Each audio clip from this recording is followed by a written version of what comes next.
আমরা খাপ ছাড়ার কথকতার এই মনের ঘরে শব্দের আড্ডায় আপনাদের সঙ্গে তো আড্ডা দেবই। আজ যার সঙ্গে আমরা আড্ডা দেব তার সঙ্গে আগে পরিচয় পর্বটা সেরে ফেলি।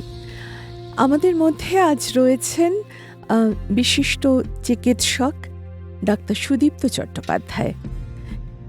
আপনাকে অনেক ধন্যবাদ এখানে আসবার জন্য। স্বাগত। আমাকে আমন্ত্রণ জানিয়েছেন। অনেক স্বাগত আপনাকে। আমরা কথকতাতে যখন আছি আপনার সঙ্গে আড্ডা তো দেবই। ডাক্তার সুদীপ্ত চট্টোপাধ্যায়ের পরিচয় শুধু তিনি বিশিষ্ট চিকিৎসকই নন, তিনি রামকৃষ্ণ মিশন সেবা প্রতিষ্ঠানের সঙ্গে যুক্ত গত প্রায় 10 বছর। ছোটবেলা থেকেই কবিতা এবং উচ্চাঙ্গ সঙ্গীত চর্চা করেছেন।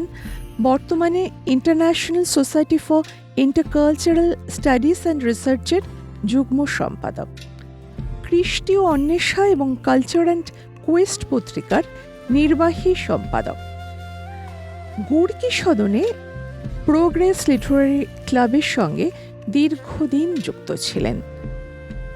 তার আর কি পরিচয় দেব? তার গান আমি যখন শুনি মনে হয় তিনি গান গাইলেই ভালো করতেন। আবার কখনো যখন তার কবিতার অনুবাদ শুনি মনে হয় তিনি যদি অনুবাদক হতেন তাহলেই বোধহয় ভালো হতো। আবার যখন তার রোগীরা তার কাছে চিকিৎসার জন্য আসেন তারা জানেন তার কাছ থেকে কীরকমভাবে তারা ভরসার হাত খুঁজে পান। আপনার এই যে জীবন, খুবই আমরা যাকে বলি টেনশনের জীবন, এর মাঝে কবিতা লেখার ইচ্ছেটা কখন এলো? এখন তো আসেনি, এটা বরাবরই সব মানুষেরই একদম ছোট্টবেলা থেকেই কবিতা লেখার ইচ্ছে জন্মায়। আপনারও কি তাই? হ্যাঁ, ছোটবেলা বলতে অত ছোটবেলা নয়, একটু যখন উঁচু ক্লাসে উঠেছি, যখন কৈশোর।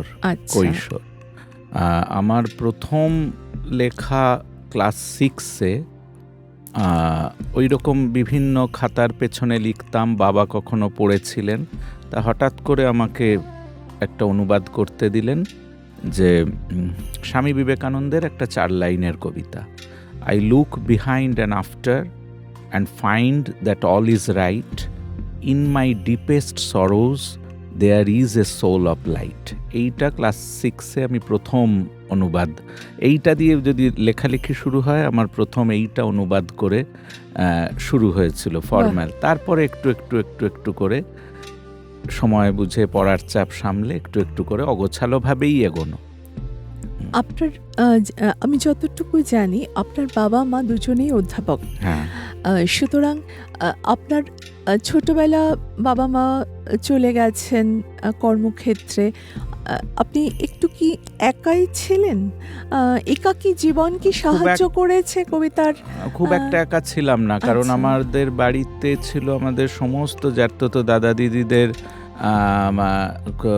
কলেজ জীবন সব আমাদের বাড়িতেই কাটতো। মানে বাবাই ছিলেন সবার লোকাল গার্জেন।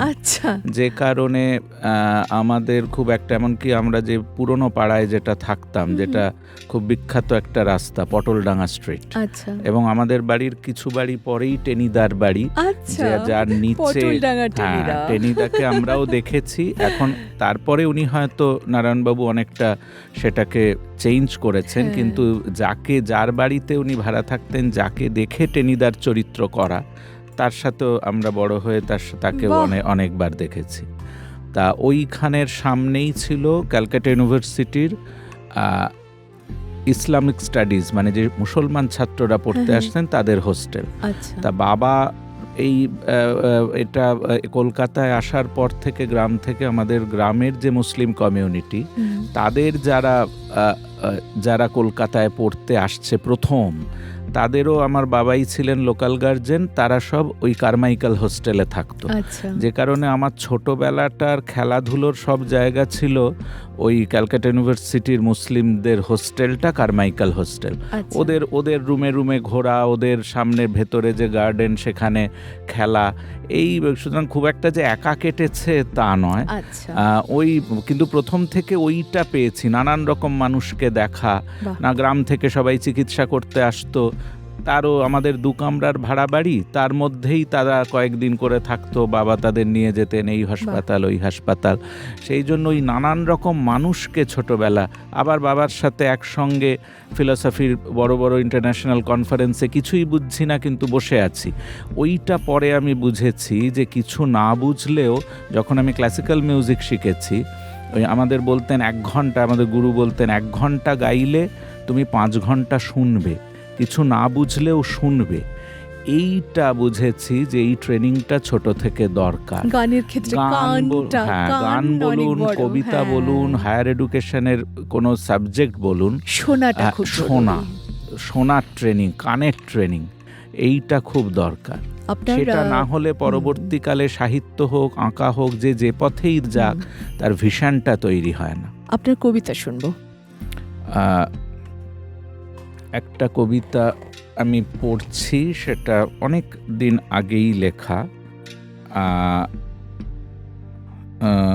গৌতম বুদ্ধের একটা, বিভিন্ন সময় বাড়িতে তো সব রকমের বই থাকতো, পড়তাম। আমার জীবনের প্রথম উপন্যাস পড়া ক্লাস 7-এ ম্যাক্সিম গোর্কির মাদার, কারণ ওইটা দেখতাম সাজানো আছে, নিজে নিজেই পড়েছি প্রথম। গৌতম বুদ্ধের আদর্শ বা তার ফিলসফিটাকে সামনে রেখে এরকম কয়েকটা লাইন এসেছিল। ধ্যান, আপনি বললেন যে মানুষকে চেনা, গৌতম বুদ্ধের ওই একটা কথা আছে যে একটা মোমবাতি দিয়ে যেমন 1000 মোমবাতি জ্বালানো যায়, তেমনি তোমার একটা জীবন দিয়েও তুমি 1000 মানুষের জীবনের আলো জ্বালাতে পারো। এই একটা কথা থেকে ইন্সপায়ার্ড হয়ে, এসো গাছের কাছে দাঁড়াই, শুরু করি শালক সংশ্লেষ, জড়ায় মৃত্যুতে। এতটা পথ হাঁটতে হাঁটতে, রক্তে, সংঘর্ষে, অস্ত্রে, অপরাধে, এসো আবার গাছের কাছে দাঁড়াই। চোখ তোলো ধ্যান থেকে ধানে, তোমার সঞ্চিত অশ্রু জমে বলকল হয়ে যাক, ওই তোমার বর্ম। এবার মূর্তি গড় সুজাতার শ্রীমতীর, এসো বোধে বোধে বৃক্ষ হয়ে যাই। পৃথিবীর আদিমতম যুদ্ধের পর তোমাকেই ছুঁয়ে থাকি, হে বৃক্ষ, হে ঈশ্বর। আপনার অনেক কবিতাতে এভাবে ঈশ্বর এসেছেন। আবার হ্যাঁ, হোচিমিনের জেল ডায়েরি আপনি আমাকে উপহার দিয়েছিলেন, আমার বাড়িতে আছে। তো অনুবাদগুলো এত ভালো লেগেছে আমার, সেখান থেকে একটা আপনারই করা অনুবাদ শোনাই। তিয়ানবাউতে এলাম, আজ 30 মাইল পথ হেঁটে এলাম। আমার জামা ভিজে আছে ঘামে, পায়ের নিচে ক্ষত, শেষ পর্যন্ত মাথায় ঘাসের টুপি পরে আমরা নর্দমার পাশে বিশ্রাম করি। আমি চোখ বুজে জেগে থাকি আর অপেক্ষা করি কবে নতুন দিন আসবে। এমন নতুন দিন আপনি চিকিৎসক হওয়ার সুবাদে অনেক রোগীকেই এনে দিয়েছেন। তেমন কোনো এই জীবনে কোনো এমন কোনো ঘটনা যা আপনাকে হন্ট করে যায় মাঝে মাঝেই, তেমন কোনো ছোট্ট করে বলুন আমাদের, তেমন কোনো ঘটনা? কবিতার ভাষাতেই বলি। আমি তখন আমার বেশ কিছু কবিতা, বেশ কিছু এরকম পেশেন্টকে নিয়ে, ওরকম পেশেন্টের জীবন নিয়ে। তা আমরা তখন 3rd ইয়ার বা 2nd ইয়ার 4th ইয়ারে পড়ি। আমাদের এনআরএস মেডিকেল কলেজের ভেতরে, এইদিকে যেদিকে গাইনি বিল্ডিং, ওইখানে একটা বিরাট ওই ভ্যাট ছিল, ওপেনলি সব ওই সব পড়ে থাকতো। তা সেখানে একদিন আমরা দেখলাম এরকম একটা বাচ্চাকে ফেলে, তার মার ডেলিভারি হয়েছে, মা পালিয়ে গেছে এবং বাচ্চাটার ওই কুকুর কামড়ে পায়ের অর্ধেকটা, অনেকটা অংশ তার মানে কামড়ে বাদ হয়ে গেছে, খেয়ে নিয়েছে। তা সেই অবস্থা থেকে আমরা বাচ্চাটা রেস্কিউ করে তারপরে আমাদের প্রথম এবার কোথায় নিয়ে যাব, গায়ে কেউ তো এর দায়িত্ব নেবে না। তারপর আমাদের কয়েকজন আয়া মাসি নিউরোলজি ডিপার্টমেন্টের, তারা বলল আমরা ওকে মানুষ করব। তা সেই থেকে বাচ্চাটা বড় হলো অনেকটা ওই এনআরএস মেডিকেল কলেজেই। আমি পার্সোনালি অনেককে নিয়ে গেছি যারা অ্যাডাপ্ট করতে চান, কিন্তু ওই যে ওর পাটা ওইভাবে ডিফর্মড রয়ে গেছে, যে কারণে আমি বহু মানুষকে নিয়ে গেছি, কিন্তু তারা ওই ডিফেক্টটা দেখে আর কেউ অ্যাডাপ্ট করেননি। তারপরে তো আমাদের হাউসটাপশিপ শেষ হয়ে গেল, আমরা কলেজ ছেড়ে চলে এলাম। তা এই রকম একটা ওই ঘটনা থেকে যে এমন আমাদের দেশ এমন বা এই পৃথিবী এমন যে মাও তার বাচ্চাকে ছেড়ে পালিয়ে যেতে অন্ধকারে বাধ্য হচ্ছে।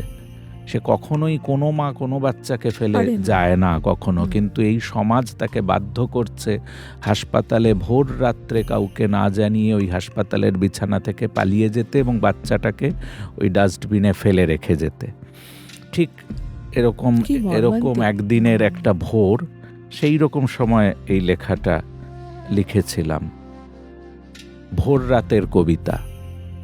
আমাকে ক্ষমা করবে, এখনো 6টা বাজেনি, ভোরের আলো লাগেনি ওই 3 দিনের শরীরে। আমি এখন শরীর থেকে অশরীরের সঙ্গী, পড়ে রইল স্মৃতিচিহ্ন, জলের দৌরাত্ম্য। কতদিন ওই আঘাতটুকু কান পেতেই শুনেছি, কত মধুর আঘাতটুকু অনুভবেরা দীর্ঘ, যাপন করি যৌথ ঘর একত্রিত বিশ্বাস। আমার মধ্যে আমি, আর আমি শুধু বাড়ছি। সূর্য এসো, ছৌ নিষ্ঠা অপরাধের উৎস। প্রেমিক এসো, এক পোশাকে সাজিয়ে নিয়ে বসবো। আমার তো নয়, আমাদের এই যুদ্ধ শুরুর সংলাপ, একই সঙ্গে উচ্চারিত উচ্চশির মন্ত্র। কেউ আসেনি। শেষ প্রহরে কয়েক ফোঁটা রক্ত উপচে গেছে শরীর থেকে ছিটকে পড়া শরীরে। আমার সব সাহস, সব অকুতভয় সঙ্গীত হারিয়ে গেছে, মারিয়ে গেছে শেষ স্পর্শ। অদ্ভুত এক আঁধার, হয়তো এখনো 6টা বাজেনি। পালিয়ে যাচ্ছি, হে শরীর, আমাকে ক্ষমা করবে? এরকম নানান রকম প্রচুর ঘটনা। আমার প্রচুর ট্রান্সজেন্ডার পেশেন্টস আছে, তারা এসছে নানান তাদের ফিজিক্যাল, মেন্টাল, সোশ্যাল ক্রাইসিস নিয়ে। সারা জীবন ডাক্তারদের জীবনে কেউ যদি চোখটা খোলা রাখে, সে ডাক্তারকে শুধু এই পেশেন্ট না ভেবে যদি একটা মানুষ ভাবে, সে অজস্র জীবন প্রতিদিন দেখতে পাবে। কারণ এই ডাক্তারদের কাছে এসে আর যাই হোক কেউ মিথ্যে কথাটা বলতে পারে না। আমি প্রচুর বড় বড় কলকাতা শহরের খুব বড় বড় যাদের আপনারা সব সময় পর্দায় দেখেন, হাই সোসাইটি, সেরকম আমার প্রচুর পেশেন্ট আছে। কিন্তু ওই আমার কাছে আসে যখন, তখন তাদের জীবনের যে স্ট্রেস, জীবনের যে অন্ধকার, হতাশা, সেই জায়গাগুলো তখন ওপেন করেন। তাদের সাথে দীর্ঘদিন সৌমিত্র চট্টোপাধ্যায় থেকে শুরু করে অসংখ্য মানুষের সাথে এরকম আলাপ গল্প হয়েছে, যেটা একেবারে এই সামনের চাকচিক্যের জগতের বাইরে। সেই জন্য এটা একটা ডাক্তার, ওই জন্যই ডাক্তারিটাকে সোশ্যাল সায়েন্স বলে, যে অনেক ক্রস সেকশন অফ পিপলের সাথে তাদের পাওয়া যায়, তাদের দেখতে পাওয়া যায়, জীবনের ভ্যারাইটি দেখতে পাওয়া যায়। এবং আপনারা এই যে এত অন্ধকার, ওইটা আমাদের, ওটা আপনারা কখনোই দেখার সুযোগ পাবেন না। একেবারে মানে হাই প্রোফাইল বিচারপতিও আমাদের কাছে আসছে, আবার একেবারে যৌনকর্মীরাও আসছে। সুতরাং ওই নানান সময় নানান ক্রস সেকশন অফ পিপল আমরা দেখতে পাই এবং তাদের দুঃখ কি লেভেলের যন্ত্রণা মানুষের, সেটা বুঝতে পারি। এবং আমার মনে হয় আমি যখন আপনাকে প্রথম দেখি সেটা ইসিসারের অনুষ্ঠানে, এবং আপনার অধ্যাপক বাবার প্রতিষ্ঠা সেই সংস্থার ইসিসার। এখানে বিদেশ থেকে বহু কবি যোগদান করেছেন এবং সমস্তটা সামলে ওঠেন ডাক্তার চট্টোপাধ্যায়, ডাক্তার সুদীপ্ত চট্টোপাধ্যায়। আমরা ভাবতেই পারি না উনি এত ব্যস্ত কর্মজীবনে কি করে সেগুলো সামলান। এবং যখন তার কবিতা শুনি, তার করা অনুবাদ পড়ি, তখন মনে হয় এই যে অন্ধকার দিকটার কথা তিনি তুলে ধরলেন, সেই অন্ধকার থেকে আলোর দিকে ফেরার জন্যেই যেন আপনার বোধহয় এমনভাবে এত কষ্টের মধ্যেও, এত ব্যস্ত জীবনের মধ্যেও সংস্কৃতি, কবিতা এর মধ্যে একদম জড়িয়ে থাকা, আপনার এত অনুষ্ঠান আপনি করেন।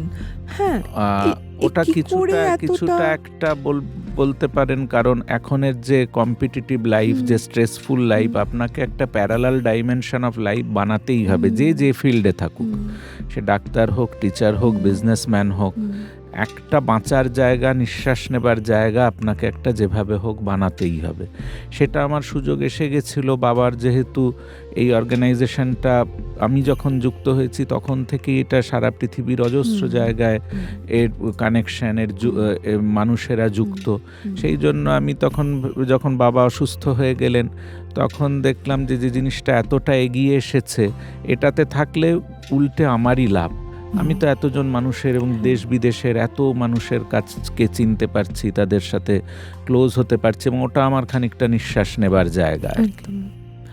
এবং আমি খুব অবাক হয়েছি, ডাক্তার সুদীপ্ত চট্টোপাধ্যায় এক একটি এসএসআরের অধিবেশন চলতে থাকে, 5-6টা হলে এই অধিবেশন চলতে থাকে।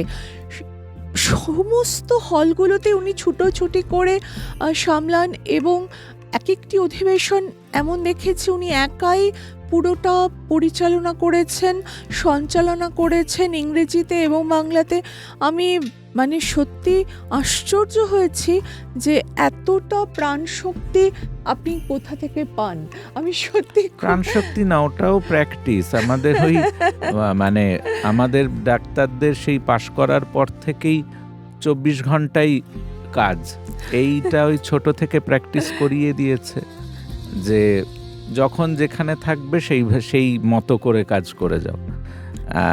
আর বাকিটা বাবাকে দেখে বড় হয়েছি। এই ইন্টারন্যাশনাল কনফারেন্স তো আগে অজস্র, তখন বাবা একাই করতেন, ওই করতে করতে কিছুটা হয়ে গেছে আর কি।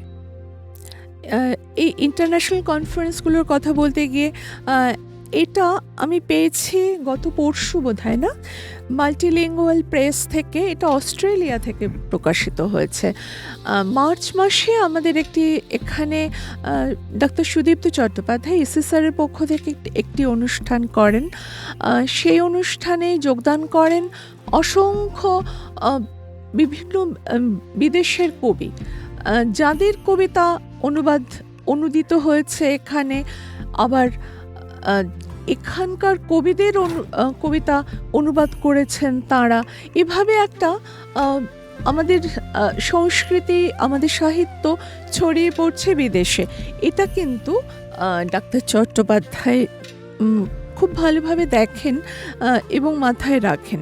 আমি গত যে অনুষ্ঠানটিতে আমিও ছিলাম, তাতে আমাদের 4 জনের ছবি, তার মধ্যে একজনের ফটোগ্রাফি, আমার ছবি ছিল তাতে। গ্যালারি গোল্ডে হয়, সেটা কিন্তু একটা আন্তর্জাতিক সম্মেলনই ছিল, এবং সেখানে এই বইটি প্রকাশ পায়। এবং এটার জন্যে আমাদের অস্ট্রেলিয়ার বন্ধু ভো থি নুম্বাই, সে ছুটে আসে মাত্র 1 সপ্তাহের নোটিসে, এবং 1 সপ্তাহের মধ্যে ডাক্তার চট্টোপাধ্যায় সমস্ত কিছু আয়োজন করেন। এই সত্যি খুব আশ্চর্য লেগেছে। এবার একটা কবিতা শুনি আমরা। অনুবাদ কবিতাও হতে পারে, কবিতাও হতে পারে।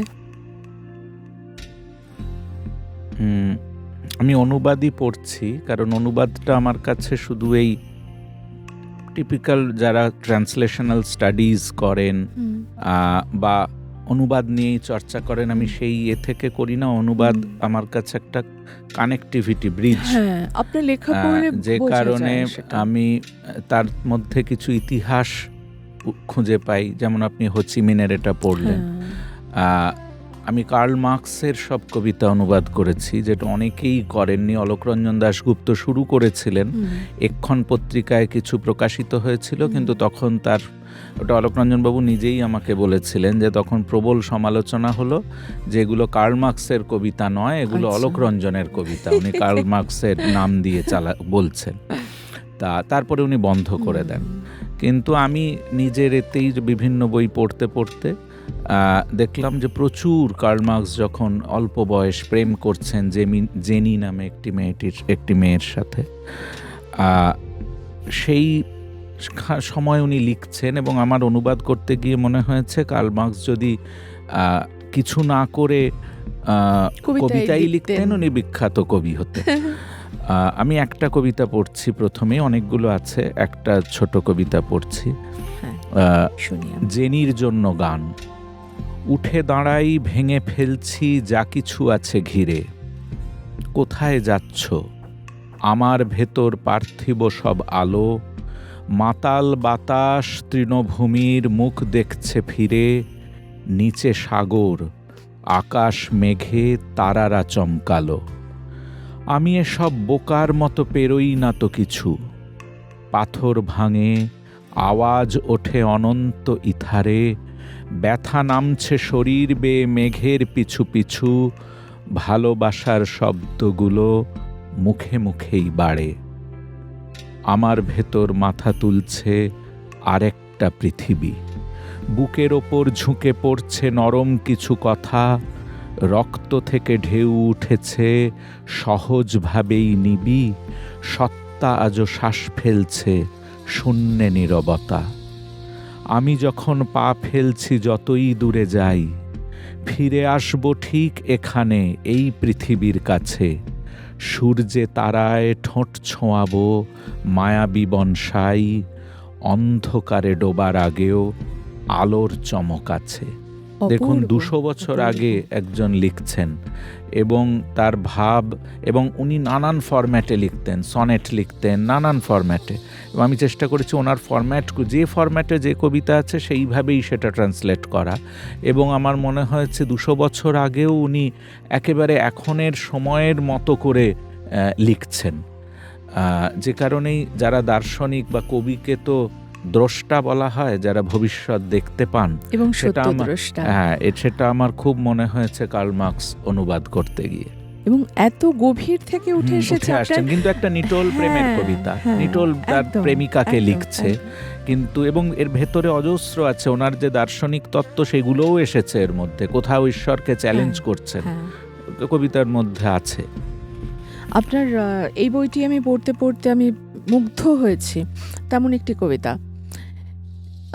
আমরা ভালো বন্ধু হয়েছিলাম, যুদ্ধের সময় তৈরি করেছিলাম জোট, কিন্তু এখন তুমি আছো সম্মানীয় সিংহাসনে, আর আমি শান্তির আতঙ্কের শেকলে বাঁধা। কূটনীতির সম্পর্ক কখনো উষ্ণ, কখনো বরফের মতো ঠান্ডা। এটাই পৃথিবীর নিয়ম।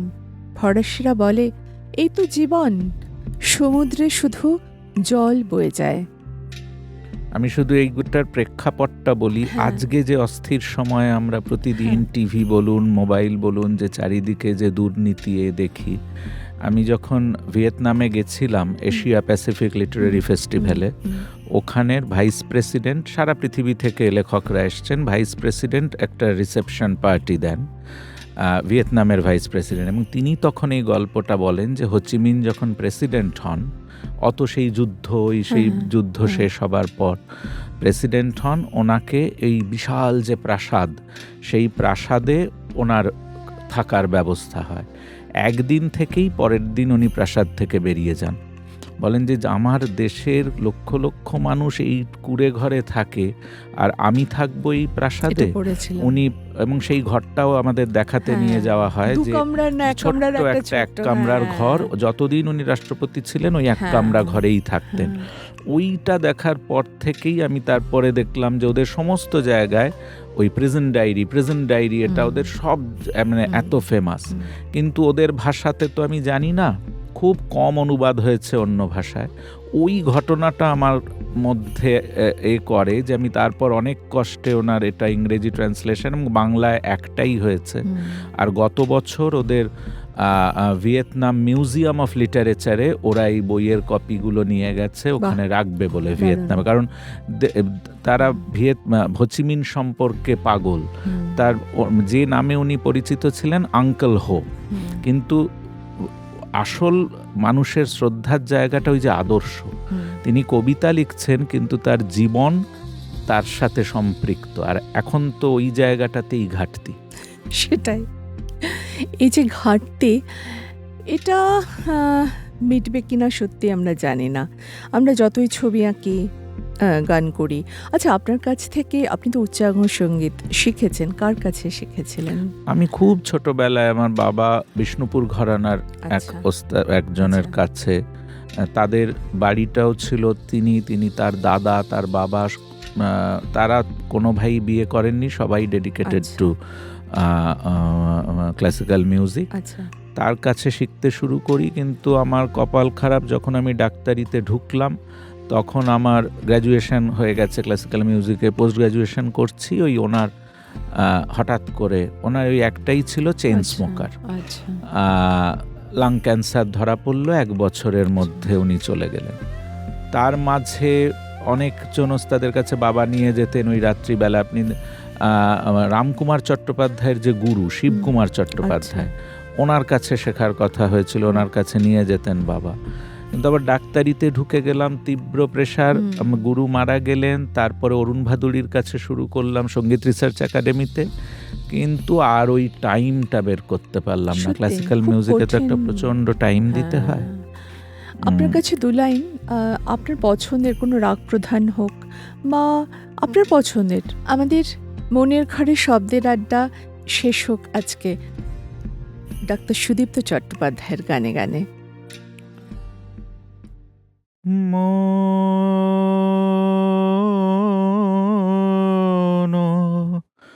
চলো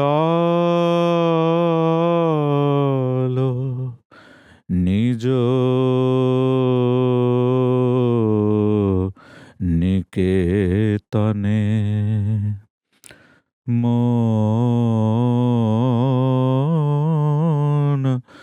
চলো নিজ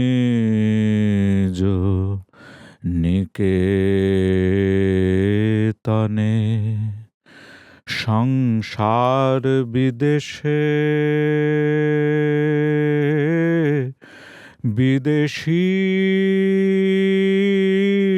বিদেশীর বেশে ভ্রম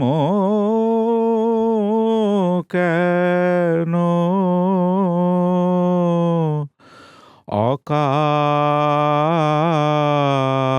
অকারণে, মন চলো নিজ নিকেতনে, মন চলো নিজ নিকেতনে।